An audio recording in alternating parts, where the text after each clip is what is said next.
സംസ്ഥാനത്തെ സർക്കാർ മൃഗാശുപത്രികളിൽ വിജിലൻസിന്റെ മിന്നൽ പരിശോധന. മൃഗാശുപത്രികളിൽ നടക്കുന്ന ക്രമക്കേടുകൾ കണ്ടെത്തുന്നതിനായാണ് സംസ്ഥാന വ്യാപകമായി ഒരേ സമയം മിന്നൽ പരിശോധന നടത്തിയത്.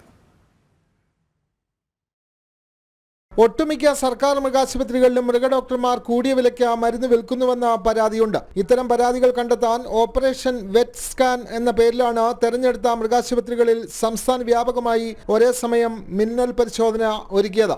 ചില മൃഗാശുപത്രികളിലെ ഡോക്ടർമാർ ഡ്യൂട്ടി സമയത്തും സ്വകാര്യ പ്രാക്ടീസ് നടത്തിവരുന്നതായും ചില ഡോക്ടർമാർ സർക്കാർ വിതരണം ചെയ്യുന്ന മരുന്നുകളും വാക്സിനുകളും ഉപഭോക്താക്കൾക്ക് നൽകുന്നതായി വ്യാജമായി രജിസ്റ്ററിൽ രേഖപ്പെടുത്തിയ ശേഷം സ്വകാര്യ പ്രാക്ടീസ് നടത്തുമ്പോൾ വിതരണം ചെയ്ത പണം കൈപ്പറ്റുന്നുവെന്നും വിജിലൻസിന് രഹസ്യ വിവരം ലഭിച്ചിരുന്നു. ഇന്നത്തെ മിന്നൽ പരിശോധന തിരുവനന്തപുരം, എറണാകുളം ജില്ലകളിൽ 8 വീതവും, കോട്ടയം ജില്ലയിൽ 5ഉം, പാലക്കാട്, കോഴിക്കോട് ജില്ലകളിൽ 4 വീതവും, മറ്റു ജില്ലകളിൽ 3 വീതവും ഉൾപ്പെടെ ആകെ 56 മൃഗാശുപത്രികളിലാണ് നടന്നത്.